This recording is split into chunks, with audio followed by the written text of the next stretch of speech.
اپنی تکمیل کے لیے کسی مرد کی ضرورت ہوتی ہے۔ مجھے زندگی گزارنے کے لیے کسی جنگجو کا سہارا نہیں چاہیے۔ میرے لیے میری اپنی تلوار ہی کافی ہے۔ آخر میں اس کا لہجہ سخت ہو گیا، ہاتھوں کی کپاہٹ خود بخود ختم ہو گئی۔ عجیب غصہ سا آنے لگا تھا۔ وان فاتح نے کندھے اچکا دیے۔ ظاہر ہے میں یہ سب سمجھتا ہوں۔ بہت بہتر۔ وہ آگے بڑھی، پھر رکی، گردن موڑ کر چاندنی میں نہائے صحن کو دیکھا۔ نگاہ ٹھہری تو ٹھہری ہی رہ گئی۔ وہی صحن، وہی کنواں، اور دوسرے کونے میں خالی جگہ۔ وہ خواب کسی کیفیت میں آگے بڑھتی گئی، یہاں تک کہ صحن میں قدم رکھا۔ ہوا سے چوغے کی ٹوپی پیچھے گر گئی اور سنہری بال نظر آنے لگے۔ وانگلی واپس آیا تو کھنکار کر اسے مخاطب کیا۔ ملکہ رخصت ہو گئی ہیں، آپ کے لیے دوسری بھگی روک رکھی ہے، کیا آپ قہوہ لیں گی؟ نہیں شکریہ۔ اس کی بے خود نگاہیں اس صحن پر جمی تھیں۔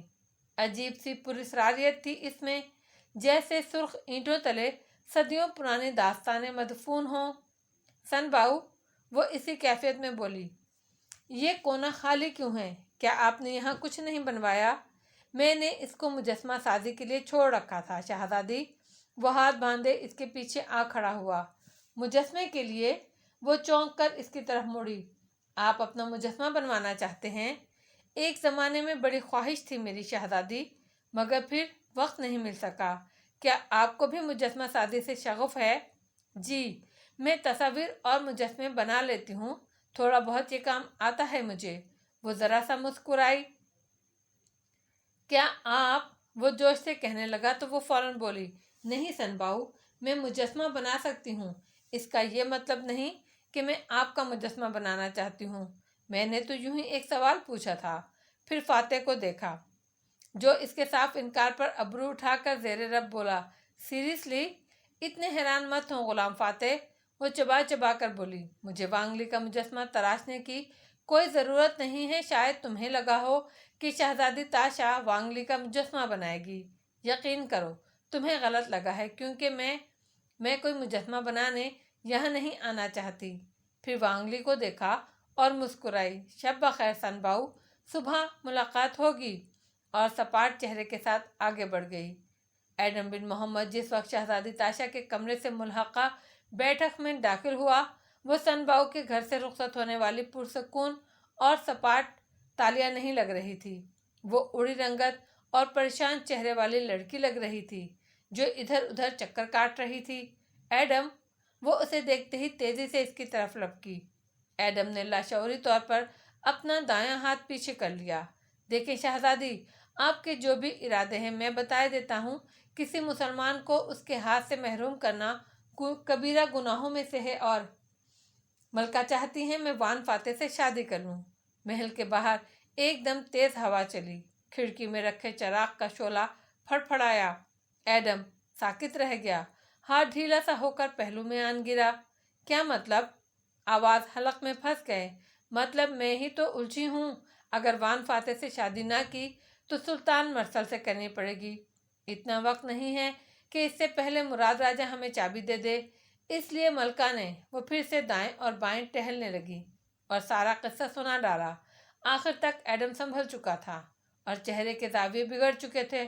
بہت خوب، اور آپ کے خیال میں جب سلطان کو یہ معلوم ہوگا کہ آپ شادی شدہ ہیں تو وہ مسکرا کر کہیں گے، بہت معذرت محترمہ، میں نے ایسے ہی آپ کو زحمت دی، آپ پیادے سدھاریے، میں اپنے گھر کا راستہ ناپتا ہوں۔ جی نہیں چیتالیہ، وہ غصے سے بولا۔